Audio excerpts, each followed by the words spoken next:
സത്യസന്ധമായ റിവ്യൂ കൊടുക്കുകയാണെങ്കിൽ ഞാൻ അഭിനയിച്ച ബാഡ് ബോയ്സ് സിനിമ യാതൊരു ലോജിക്കില്ലാത്ത പടമാണ്. ക്ലീഷേ മൂവിയാണ്. ഒമർ ലുലു സംവിധാനം ചെയ്ത് റഹ്മാൻ നായകനായിട്ട് അഭിനയിച്ച് അതേപോലെ തന്നെ ആറാട്ടണ്ണൻ, അലിൻ ജോസ് പെരേര പോലെയുള്ള ചില സൂപ്പർ സ്റ്റാർസും കൂടെ അണിനിരക്കുന്ന ബാഡ് ബോയ്സ് എന്ന് പറഞ്ഞ സിനിമ എങ്ങനെ കഴിഞ്ഞ ദിവസം ഓണർ റിലീസായിട്ട് വന്നിട്ടുണ്ടായി. അപ്പൊ ഈ ഒരു ഓണർ റിലീസായിട്ട് ഈ പടം വന്നു കഴിഞ്ഞപ്പോൾ ഞാൻ ഈ പടം കണ്ടിട്ടില്ല കേട്ടോ. അത് ഞാൻ തന്നെ പറയാം. കാര്യം ഈ ഒമർ ലുലുവിന്റെ മുന്നത്തെ പടങ്ങളുടെ അവസ്ഥ അറിയാവുന്നതുകൊണ്ട് തന്നെ ഈ പടം കാണാനുള്ള ഒരു ത്രാണി എനിക്കില്ല.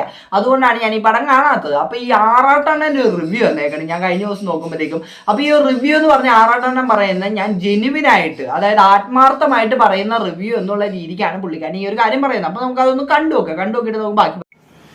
സത്യസന്ധമായ റിവ്യൂ കൊടുക്കുകയാണെങ്കിൽ ഞാൻ അഭിനയിച്ച ബാഡ് ബോയ്സ് സിനിമ യാതൊരു ലോജിക്കില്ലാത്ത പടമാണ്. ഇതെന്താണ് ഒരാൾ ഇങ്ങനെ പറയുന്നത്? സാധാരണ എല്ലാവരും ഒരു സിനിമയിനകത്ത് അഭിനയിച്ച് കഴിഞ്ഞാൽ ആ സിനിമയെ പറ്റി തള്ളി മറക്കാറാണ് പതിവ്. പക്ഷെ ആറാട്ടെണ്ണം നേരെ വിപരീതമായിട്ട് വന്നിട്ട് പറയണേണ് ഞാൻ അഭിനയിച്ച സിനിമേനകത്ത് ഒരു ലോജിക്കില്ലാത്ത. ഓ വെൽ ഡൺ ആറാട്ടെണ്ണം. ക്ലീഷേ മൂവിയാണ്. മാസ് മസാല ഫിലിമാണ്. ഇന്നലെ ഇറങ്ങിയ ARMന്റെയും കിഷ്കിൻ്റെയും ഒപ്പം പിടിച്ചേക്കൊന്നും തോന്നുന്നില്ല. എന്റെ പൊന്നാറാട്ടാണോ, നിങ്ങൾക്ക് എന്താണ് സിനിമയിൽ അഭിനയിച്ചിട്ട് കാശൊന്നും തന്നില്ലേ? അല്ലെങ്കിൽ നിങ്ങൾ എന്താണ് ഇങ്ങനെയൊക്കെ വന്നിട്ട് പറയണം? സ്വന്തം പടത്തിനെ പറ്റി എന്തെങ്കിലുമൊക്കെ നല്ല വാക്ക് പറയണ, നിങ്ങൾ ഇങ്ങനെ മോശം പറയില്ലേ?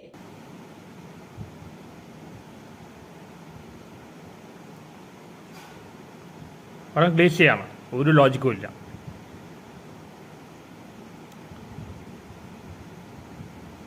ഒരു മാസ് മസാല മൂവി.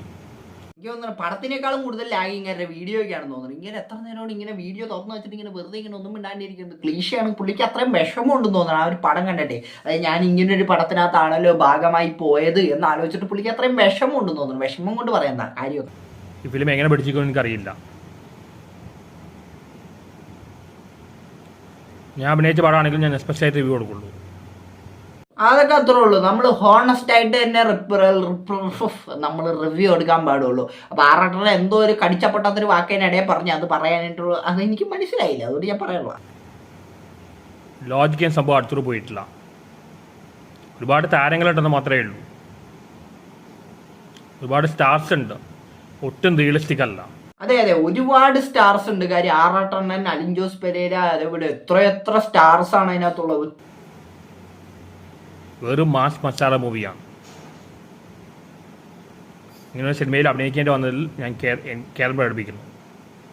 അല്ലെങ്കിൽ ആറാട്ടണ്ണൻ ഓരോ ഇപ്പൊ ഷോർട്ട് ഫിലിമിനകത്താണെങ്കിലൊക്കെ ചാടിക്കേറി അഭിനയിക്കാൻ വേണ്ടി ഇങ്ങനെ അഭിനയ മോഹമായിട്ട് നടക്കുന്നത് നമ്മൾ കുറെ കണ്ടിട്ടുണ്ട്. അപ്പൊ ആദ്യം ഒരു പുള്ളിക്കാരൻ ഒരു സിനിമേനകത്ത് അവസരം കിട്ടിയിട്ട് ആ ഒരു സിനിമേനെ തന്നെ പുള്ളിക്കാരൻ കുറ്റം പറയുന്നുണ്ട്. അതിനകത്ത് അഭിനയിച്ചാൽ ഖേദിക്കുന്നു എന്നാണ് പുള്ളി പറയുന്നത്. അത്രയും മോശം പടമാണെന്നാണ് പുള്ളി പറയുന്നത്. എന്തായാലും സ്വന്തം അഭിനയിച്ച ആളൊരിക്കലും കള്ളം പറയൂലല്ലോ. എന്നല്ലോ ARM കണ്ടു. ARM ഉഗ്രം പടമാണ്. കിഷ്കിനെ കണ്ടിട്ടില്ല, നല്ല പടമാണ്. കണ്ടപ്പോൾ ഇത് പിടിച്ചൊന്നും തോന്നുന്നില്ല.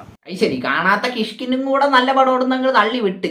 അതെന്തായാലും നല്ലൊരു പരിപാടി. സ്വന്തം പടത്തിനെയും കൂടെ കുറ്റം പറഞ്ഞിട്ടിരിക്കുക, എന്നാൽ കാണാത്തൊരു പടത്തിനെയും കൂടെ നല്ലതാണെന്ന് പറഞ്ഞു. സത്യസന്ധമായി നിഷ്പക്ഷമായിട്ട് പറയുകയാണെങ്കിൽ ബാഡ് ബോയ്സ് പടം എനിക്ക് ഇഷ്ടപ്പെട്ടില്ല. ക്ലീഷിയായ മൂവി, യാതൊരു ലോജിക്കും ഇല്ല. ഞാൻ അപ്ഡേറ്റ് ഞാനില്ല.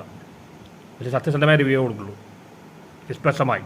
ഓക്കെ, അപ്പൊ ആറാട്ടണ്ണൻ നിഷ്പക്ഷമായിട്ട് സത്യസന്ധമായിട്ടുള്ള റിവ്യൂ ആണ് കൊടുത്തിരിക്കുന്നത്. അപ്പൊ ആറാട്ടണ്ണൻ പറഞ്ഞതെന്ന് പറഞ്ഞ ആറാട്ടണ്ണന്റെ പടം ശോകം പടമാണ്, മോശം പടമാണ്, അതിനകത്ത് ഒരു ലോജിക്കും ഇല്ല. അതേപോലെ തന്നെ ഭയങ്കര മാസ് മസാല പടമാണ്. മാഷ് മസാല പടങ്ങളെ എന്തോ പുള്ളിക്ക് എന്തോ ഇഷ്ടപ്പെടില്ല എന്ന് തോന്നുന്നു. പക്ഷെ ആറാട്ടുകയാണ് എന്നൊക്കെ പറഞ്ഞത് ഈ പറഞ്ഞ ആറാട്ടണ്ണൻ തന്നെയാണ്. അപ്പൊ അതൊരു മാഷ് മസാല പടമല്ലായിരുന്നോ എന്നാണ് എനിക്ക് ആറാട്ടണ്ണനോട് ചോദിക്കാനുള്ളത്. അപ്പൊ ഈ ഇതൊക്കെ കണ്ടപ്പോഴത്തേക്ക് ഞാനിങ്ങനെ വിചാരിച്ചു, പുള്ളി പുള്ളി അഭിനയിച്ച പടത്തിനെ തന്നെയാണ് പുള്ളിക്കാരൻ മോശം പറഞ്ഞത്.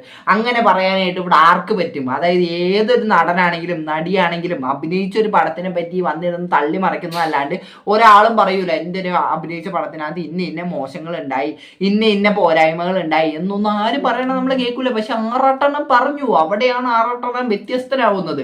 പക്ഷെ ഇത് പറഞ്ഞ് തീർന്നതിന് മുന്നേ ആറാട്ടെണ്ണന്റെ അടുത്ത വീഡിയോ വന്ന് ദൃശ്യത്തിനെ വെല്ലുന്ന ട്വിസ്റ്റുകളുമായി ആറാട്ടെണ്ണനും ലുലു. എങ്ങനെ ഇരിക്കുന്നു ലുലു സാറിന്റെ പ്രൊമോഷൻ ടെക്നിക്?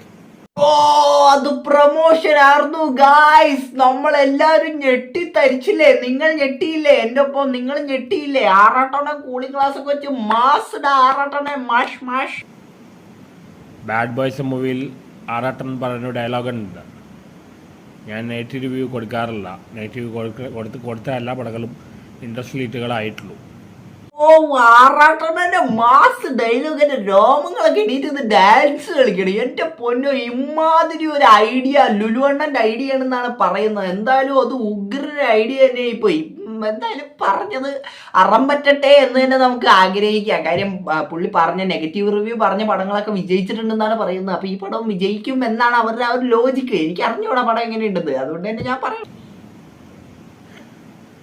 അതാണ് മാർക്കറ്റിംഗ് ടെക്നിക്ക്. ശീലോബ്ര മാഡത്തിൻ്റെയും ഒബലിലൂടെയല്ല. പടത്തെ വെച്ച് പറയുകയാണെങ്കിൽ പടം ഒരു മാസ് മസാല ഫാമിലി ഫൺ എൻ്റർടൈനറാണ്. അപ്പൊ ഒരു മാഷ് മഷാല ഫാമിലി എന്റർടൈനർ ആണ് ഈ പറഞ്ഞ ബാഡ് ബോയ്സ് എന്നാണ് ആറാട്ടണ്ണൻ പറഞ്ഞിരിക്കുന്നത്. ഇനിയിപ്പോൾ ആറാട്ടണ്ണൻ പറയണ എങ്ങനെ വിശ്വസിക്കാൻ പറ്റുമെന്നോ. കാര്യം പുള്ളിക്കാരൻ നേരത്തെ ഞാൻ പറഞ്ഞു ജെന്യുവിൻ ആയിട്ടുള്ള ഒപ്പീനിയൻ ആണ്, നല്ല റിവ്യൂ ആണ്. കാര്യം പുള്ളിക്കാരൻ്റെ പടത്തിനെ പറ്റി തന്നെ ആണ് മോശം പറഞ്ഞത്. അതുകൊണ്ടാണ് ഞാൻ അങ്ങനെയൊക്കെ പറഞ്ഞു. ഇപ്പോൾ വന്നിരുന്നിട്ട് തള്ളാൻ തുടങ്ങി. അപ്പോൾ പിന്നെ എന്ത് പറയാൻ പറ്റും. ഒരു ഓണം സമയത്ത് ഇറങ്ങാൻ പറ്റിയ പടമാണ്. ഇപ്പോൾ ലാലേട്ടൻ്റെയും പ്രിയസിൻ്റെയും മഴ പെയ്യും മറ്റുള്ള കൂട്ടുകൾ, അല്ലെങ്കിൽ ബോയിങ് എന്നുള്ള പോലെ ഒരു ഫൺ റൈഡറാണ്. ഇതിൽ പല ഓൺലൈൻ പല യൂട്യൂബ് വേഴ്സും ഉണ്ട്. ഞാൻ പെരേര അവരിൽ വന്നപ്പോൾ നല്ല കയ്യടിയായിരുന്നു. പിന്നല്ല, റഹ്മാൻ വന്നിട്ട് കൈയടിച്ചില്ലെങ്കിൽ ആറാട്ടമ്മ വന്നാൽ ഞാൻ കൈയടിക്കും. കാര്യം അമ്മാതിരി ഫേമസ് അല്ലേ ആറാട്ടാണ്. കാര്യം അത്രത്തോളം ഫാൻ ബേസ് ആണ് നിങ്ങൾക്കും ഈ അലിൻ ജോസ് പെരേരയ്ക്കൊക്കെ ഉള്ളത്. അപ്പം പിന്നെ നിങ്ങളൊക്കെ വന്നു കഴിഞ്ഞാൽ ആരെ കൈയടിക്കാണ്ടിരിക്കുന്നത്. കോക്ക്, തൊപ്പി ഇവരെല്ലാം മെൻഷൻ ചെയ്യുന്നുണ്ട്. പിന്നെ പറയുകയാണ് റഹ്മാൻ സാർ, 80കളിലെ പെൺകുട്ടികളുടെ ഹരകായെന്ന റഹ്മാൻ സാറിൻ്റെ സെക്കൻഡ് തിരിച്ചു വരവാണ്. റഹ്മാൻ സാർ ശിക്ഷയാണ് എന്നും കൂടെ പറയാറുന്നു ആറാട്ടണ്ണ. ഒരു ടിപ്പിക്കൽ ഒമർലുലു ഫിലിമാണ്. ഒരു mass masala comedy family entertainer. യാതൊരു വൾഗാരിറ്റി ഒന്നുമില്ല, വയലൻസ് അങ്ങനെയൊന്നുമില്ല. ഫാമിലിയായിട്ട് പോയി കാണാനുള്ള പടമാണ്. ടിപ്പിക്കൽ ഒമർ ലുലു പടം ഫാമിലി ആയിട്ട് പോയി കാണാൻ പറ്റിയ പടം. അത് ഏത് പടം? ചിലപ്പോൾ വേണമെങ്കിൽ നമ്മുടെ മറ്റേ ഫസ്റ്റത്തെ പുള്ളിക്കാരൻ്റെ പടം ഉണ്ടല്ലോ, ആ പടമൊക്കെ വേണമെങ്കിൽ പറയാം ഈ ഫാമിലി ആയിട്ട് പോയി കാണാമെന്ന്. അല്ലാണ്ട് അത് കഴിഞ്ഞിട്ട് വന്ന് നിരത്തി പിടിച്ചിട്ട് കുറേ പടങ്ങൾ വന്നായിരുന്നല്ല, അതൊക്കെ ആറാട്ടനെ ഫാമിലി ആയിട്ടാണോ പോയി കണ്ടത്? അതായത് ആറാട്ടൻ നെറ്റി കൊടുക്കുന്ന പടങ്ങളെല്ലാം സൂപ്പർ ഹിറ്റുകളാണ്. ആ ഒരു ഒമർ ലുലു സാറിൻ്റെ പ്രൊമോഷൻ ടെക്നിക്കാണ്. എന്തായാലും ഒമർ ലുലുവിന്റെ ബുദ്ധി അപാരം തന്നെ. കാര്യം ആറാട്ടണ്ണൻ നെഗറ്റീവ് കൊടുത്തു കഴിഞ്ഞാൽ ആ പടമൊക്കെ ഹിറ്റാവും. അതുകൊണ്ട് തന്നെ നമ്മുടെ ഈ പടത്തിന് ആറാട്ടണ്ണനെ കൊണ്ട് നെഗറ്റീവ് റിവ്യൂ കൊടുപ്പിക്കുക. അപ്പം ആ ഒരു പടം ഹിറ്റാവും. അത് ഇത് എന്ത് ലോജിക്കാണ് എന്ന് എനിക്ക് മനസ്സിലാവുള്ള. ആറാട്ടണ്ണൻ പല പടത്തിനും നല്ലതും പറയാറുണ്ട്, നെഗറ്റീവും പറയാറുണ്ട്. ഈ നെഗറ്റീവ് വന്നിട്ട് ഹിറ്റാവുന്നത് മാത്രം എടുത്തു വെച്ചിട്ട് അതേപോലെ തന്നെ ഈ പടം ആവും എന്ന് പറയുന്ന പോലെ തന്നെ പുള്ളി നെഗറ്റീവ് പറഞ്ഞാൽ പൊട്ടിയ പടങ്ങളും ഉണ്ട്.